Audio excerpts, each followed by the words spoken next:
Hello,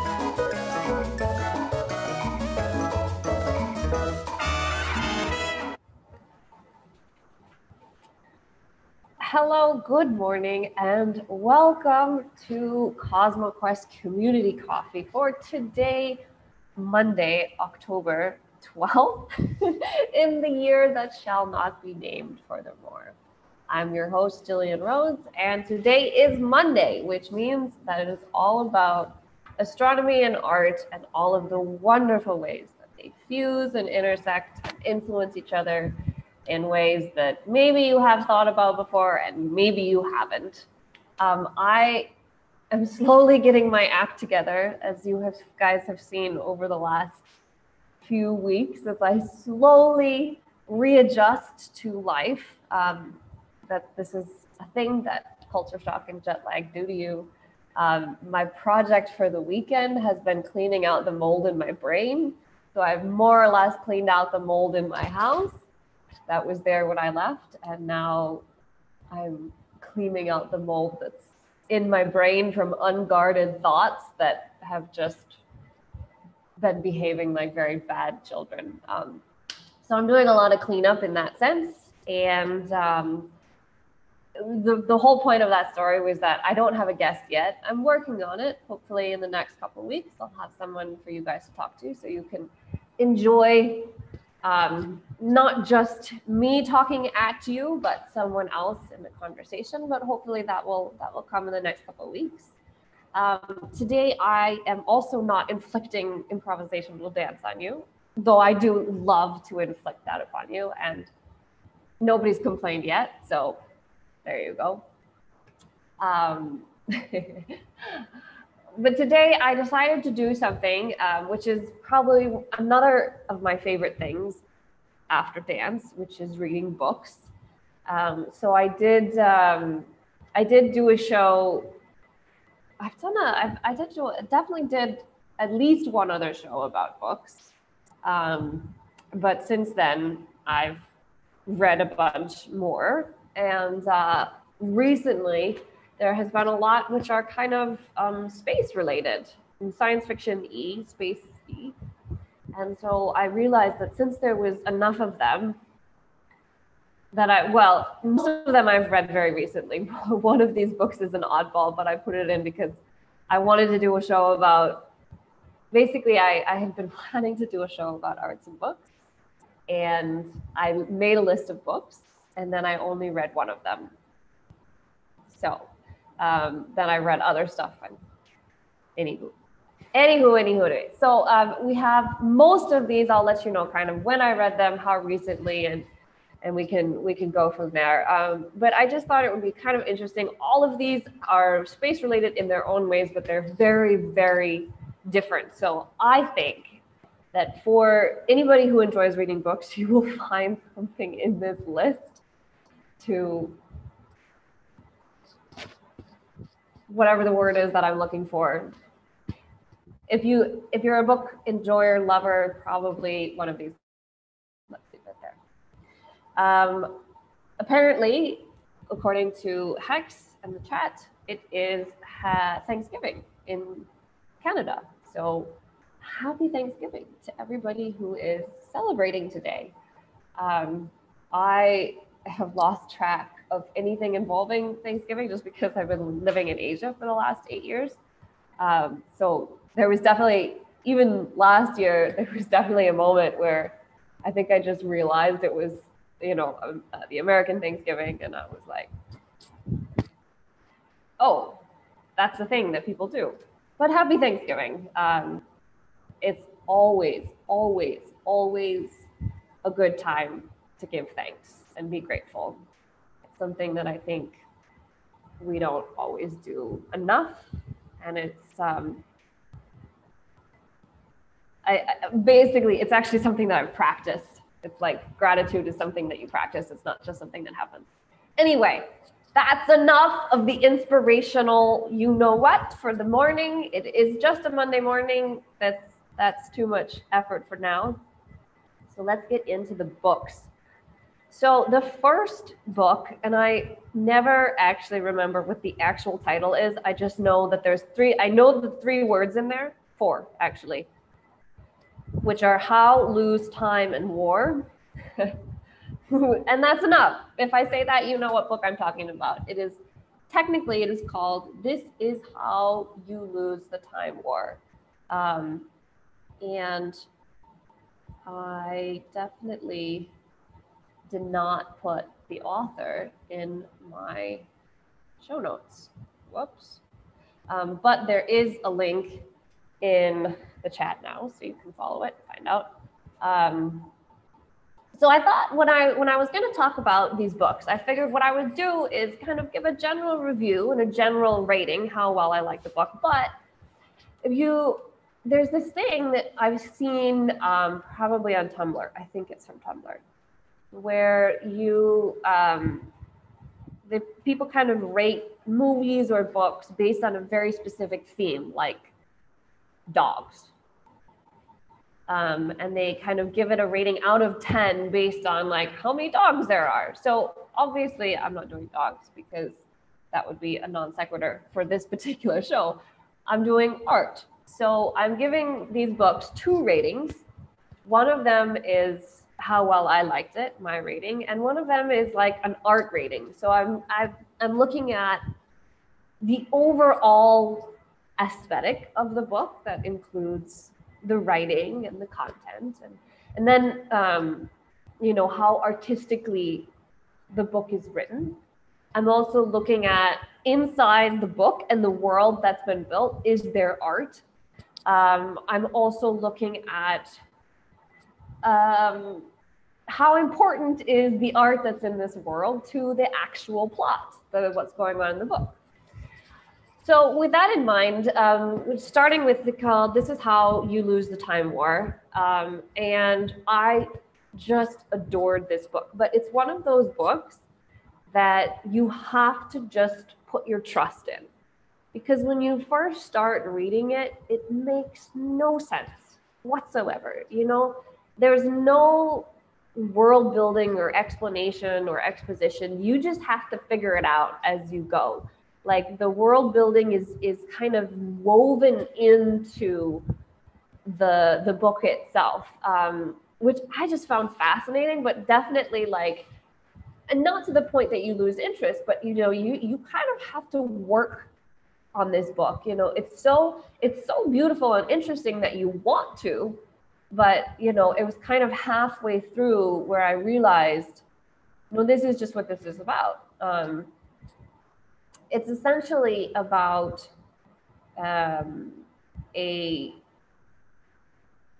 two competing futures, who have built these agencies and who are trying to influence time so that their future is the one that is the only future, so that all the different strands of time are braided together and the actual final inevitable conclusion is their particular chosen future. But that's technically what it's about, but it's also about these 2 agents essentially, and they write letters to each other. And that's really all I want to say about it, because honestly, you should read this book. It's won awards. I think it's won the Hugo and the Nebula Awards. It's just an incredible book. So let's talk about the ratings right now. So we talk about art in this book. Like, honestly, there's not a lot of art in the plot. No, actually, there is one moment when a poster, a painting, is, an incredibly significant moment in the plot. And I actually can't tell you about it because it's a spoiler. But there is a moment where it's incredibly important that there's this painting, this poster at a certain place. But I would say that the book as a whole is a piece of art. Like the way the writing is, it's very poetic, but just the creativity of this book. It's really hard to talk about unless you've read it, or unless you're going to read it. But just the incredible creativity of this book. So I decided that I was going to give this a 10 out of 10 on the art rating, even though there's not a lot of art in the actual plot and world, just because the book itself is a piece of art. And then I'm giving it, for my rating, a 9 out of 10, just because it was a little confusing at the start. Otherwise, it was an amazing book. So huge high marks. High marks for This Is How You Lose a Time Lord. It was just incredible. Definitely read it. Definitely read it. So the next book is totally different. Totally and completely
okay. She says, Adam says, I've only been muted for a few seconds.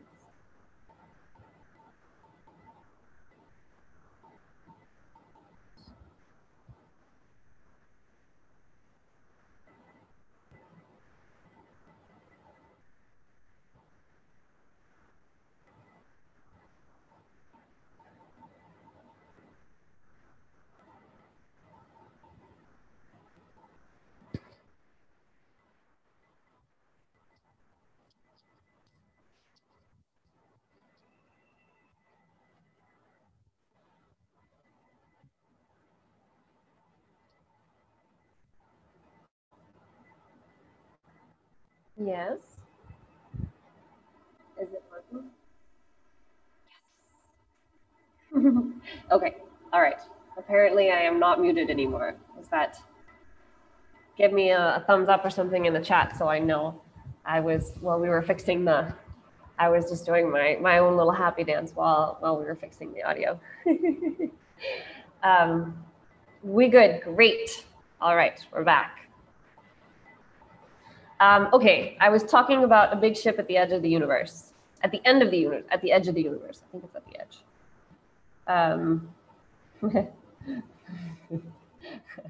I had some typos when I was writing my show notes, apparently. Hooray!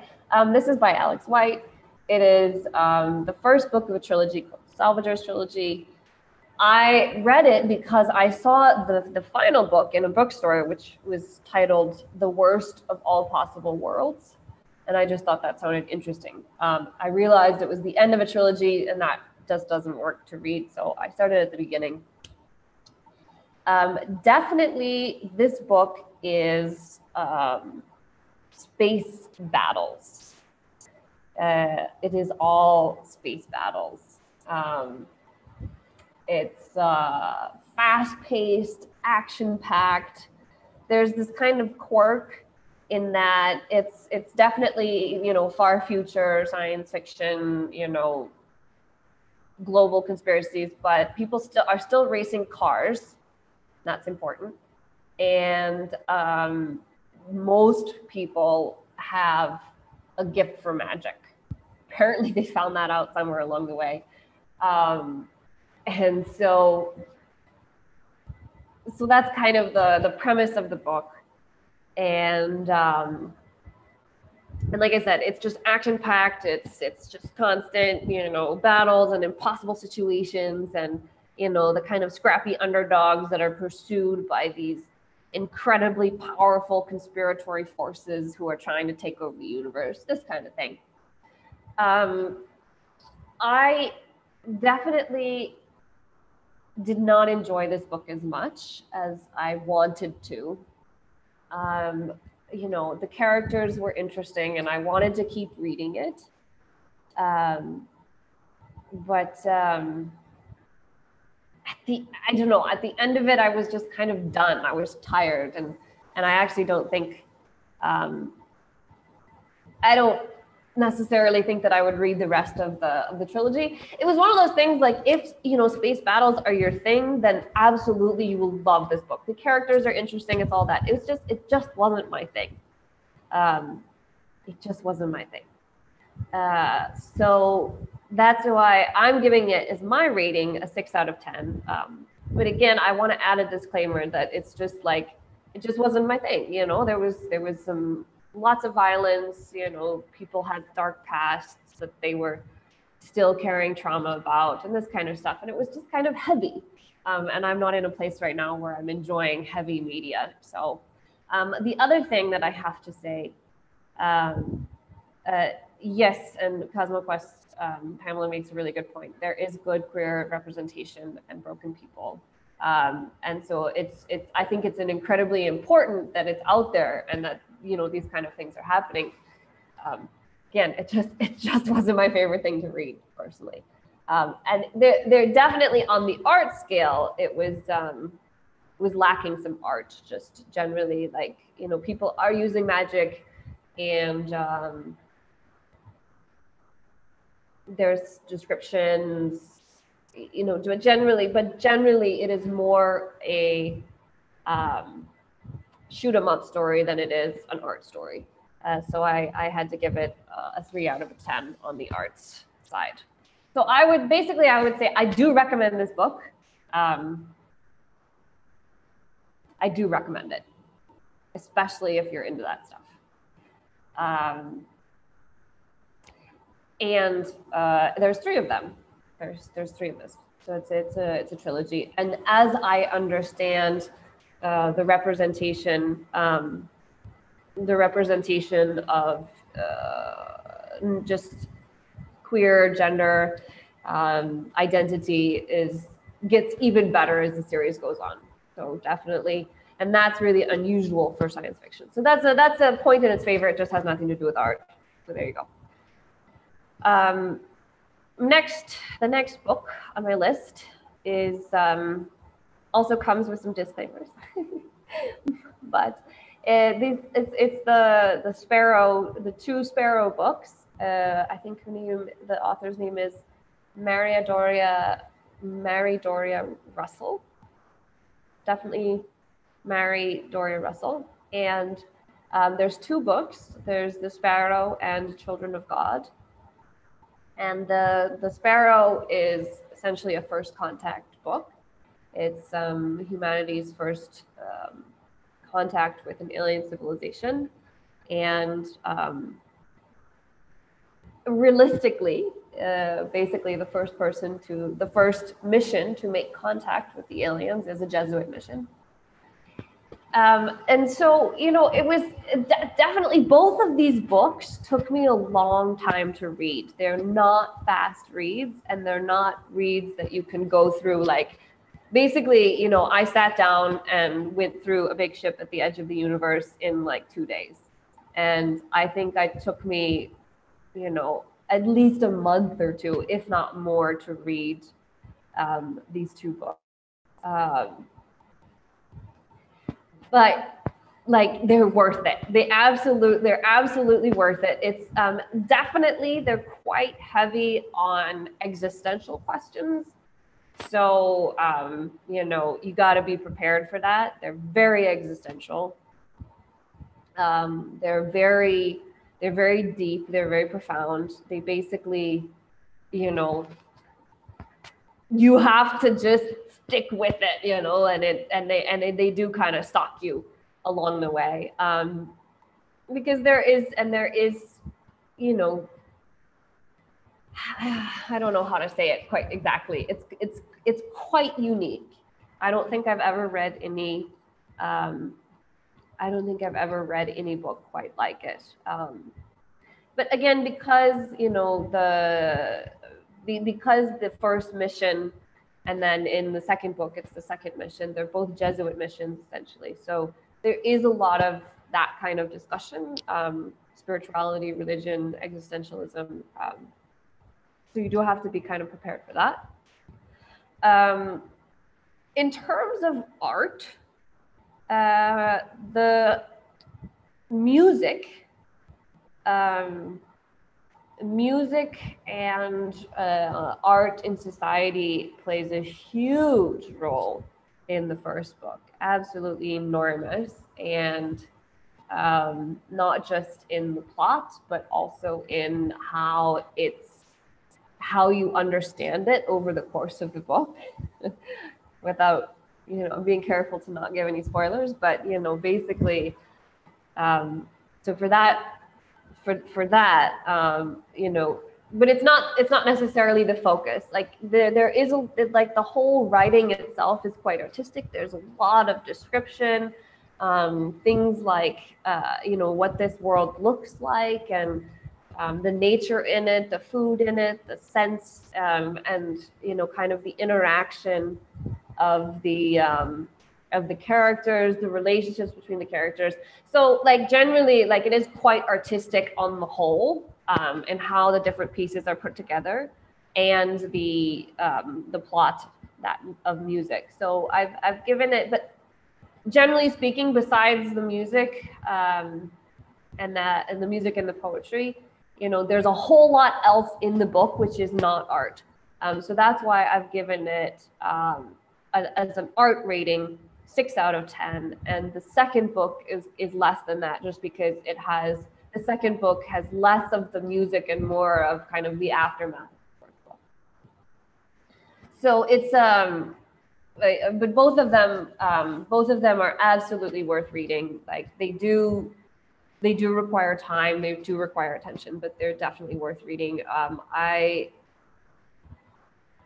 I sometimes found that especially with the second book, that I had to kind of sit myself down and say, okay, Gillian, we're going to read this now. So for that reason, I've given the first book a 7 out of 10, though I could bump that up to an 8 really easily. And the second book is a little less than that, just because I didn't have that just drive to keep reading and keep reading and keep reading. But when I did, and I sat down and read it, it was worth it. So moving on to the next book. So I had to think twice about including this book, for reasons which will become immediately clear. But I decided to put it in just because I really, really like this book. I've read it 5 or 6 times at least, and so basically, knowing that it's controversial because of the author, the next book is Ender's Game, which I read before I knew about the problems with Orson Scott Card. But I just really, really enjoyed the book and the world. I have read a lot of the other books in the series, but I have not connected with them on the same level as this book, Ender's Game. I mean, most people know what it's about, so I don't really have to talk too much about it. Don't watch the movie. The movie's terrible. And it just like basically the movie put in plot points that negated basically the whole point of the original book. So I was watching it in the theaters, and I was like, why did you do that? Why would you have to do that? But this book, like Pamela said in the chat, it spoke to me on a really deep level. And I found, like I said, I've read it about 6 times, and every time I've read it, I've found new things to appreciate about it. But to think about like the art side of it, which you wouldn't necessarily think about it, but actually the whole dreamscape and the free games that Ender plays, and then the whole dreamscape that they're called, what are they called? I haven't read it in a long time. It's the buggers, I think, the bugs. So the buggers basically read his dreams and recreate as a piece of art, essentially, the dreams in order to contact Ender and get him to take their queen's egg, essentially. And so that, as you know, art as a representation of dreams and of creativity, and you know, like the meeting of species through creativity, I just is really interesting. And I think that that's obviously, it's so important to the plot, and it's so important to the whole message of the book. So even though the whole thing is not necessarily about art, it does have to do with games, but that's totally different.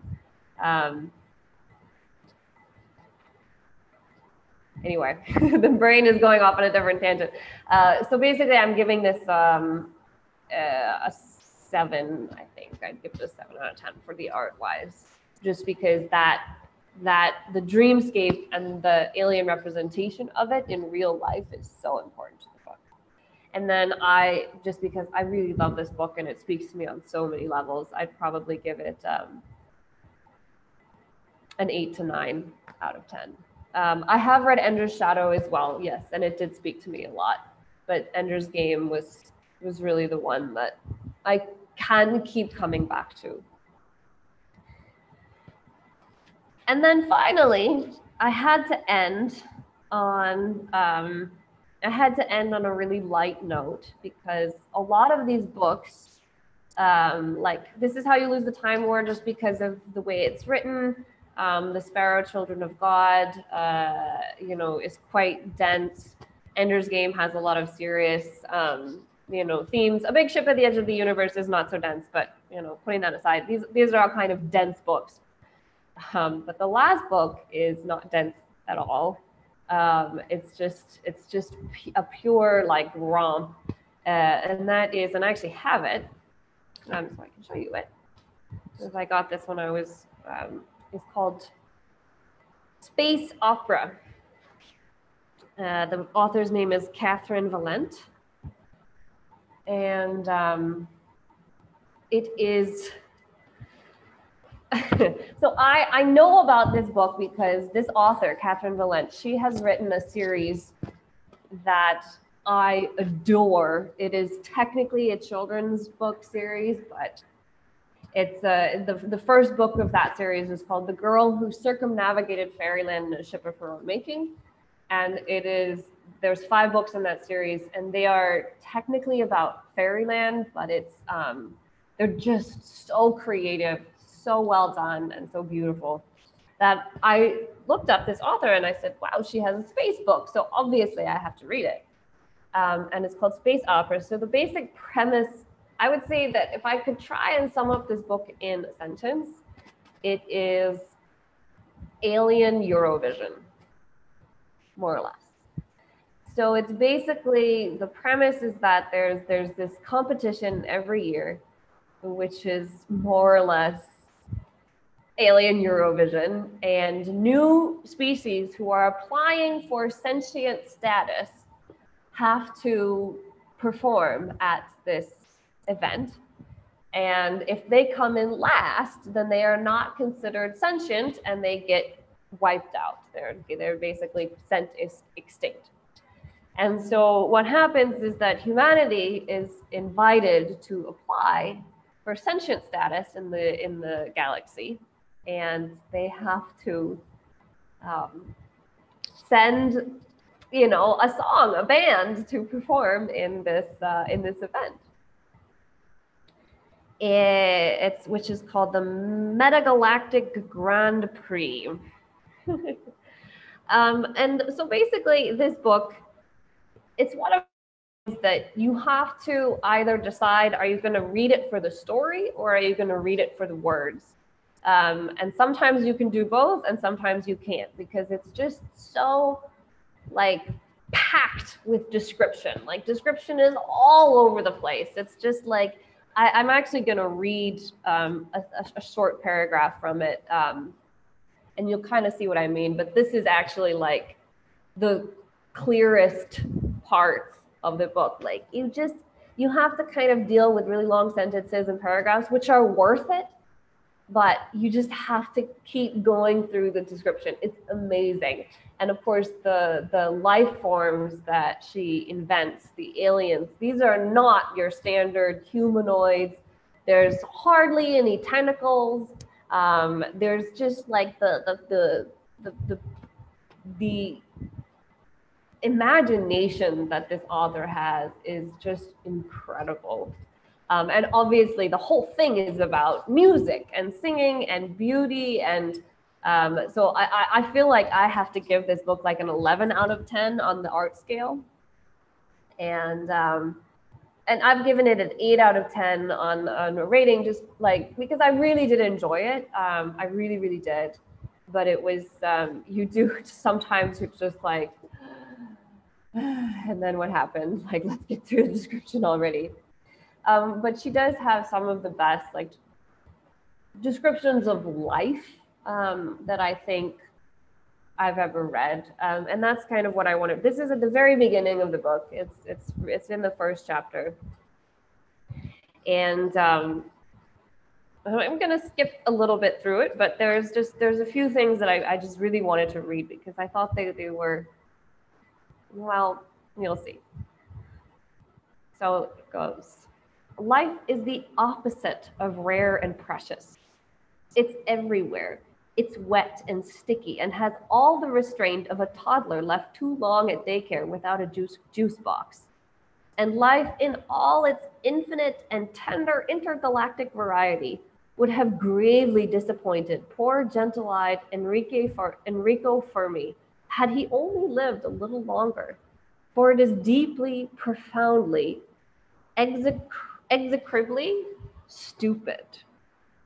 It wouldn't be so bad if biology and sentience and evolution were merely endearing idiots, enthusiastic tinkerers with subpar tools and an aesthetic that could be called, at best, cluttered, and at worst, a hallucinogenic biohazard-filled circus cannon to the face.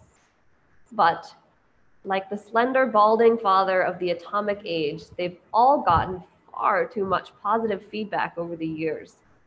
They really believe in themselves, no matter how much evidence against piles up rotting in the corners of the universe. Life is the ultimate narcissist, and it loves nothing more than showing off. Life is beautiful and life is stupid. This is, in fact, widely regarded as a universal rule, not less inviolable than the second law of thermodynamics, the uncertainty principle, and no post on Sundays. As long as you keep that in mind and never give more weight to one than the other, the history of the galaxy is a simple tune with lyrics flashed on screen and a helpful, friendly, bouncing disco ball of all annihilating flames to help you follow along. And that's just it's inclusive, it's representative. I mean, the main person, Decibel Jones, who's chosen to go take his band to Eurovision, is described as a gender splat. And it's just delightful, the whole thing. And it's glittery, it's got disco balls going everywhere, but it also manages to be, have a serious message and idea at the end. And it definitely is like, you just read it and you just think like, how did she come up with this? Really, how did she do that? So that's all I have for you guys today. That's technically 6 books that you can add to your bookshelf now. They are all space related. They all have a little bit of art at least. And they're great. You know, I finished all of them. I enjoyed them, some more than others, but I enjoyed all of them. Would recommend them all, and they're just so different. All of them are so different. Nadia Royd, thank you for following. Thank you so much. I'll give you a little happy dance. So that's that. That's that for today. Next week we'll see what happens. I haven't quite got there yet. Today's daily space is canceled for Canadian Thanksgiving, but it will be back tomorrow. And during this week, there's all kinds of things always going on at CosmoQuest. Especially, and this is something that you all need to think about and mark your calendars and just generally get hyped for, get ready for, is the Hangout-A-Thon, which is coming up on October 24th and 25th. And this is an annual event. It's a 36-hour Hangout-A-Thon, which is a fundraiser to kind of put together the funds that CosmoQuest needs for the next fiscal year. You can donate from now. Hopefully there are people in the chat that will put links and where you can donate, how you can donate, where you can find out more. There's going to be more information about that coming out this week, no doubt. And get excited. Put it on your calendar. Come and hang out for at least some of the 36 hours. There's going to be all kinds of things going on. One of the things is scale solar system that's being built in Minecraft, which was kind of the brainchild of Paranor, and we're doing it in honor of him. I will be watching because that's what I do with Minecraft. I watch people play it. I really enjoy it. I have not really interested playing it myself because I just can't hit buttons, but you know, there you go. So besides the Hangout-A-Thon, there's always the daily space and podcasts, and there's all kinds of stuff. So make sure that you are checking out Cosmo really and often to see what we're up to. And I will be back with you next Monday for more astro art. So have a good insert appropriate time zone message here, and I will see you next week.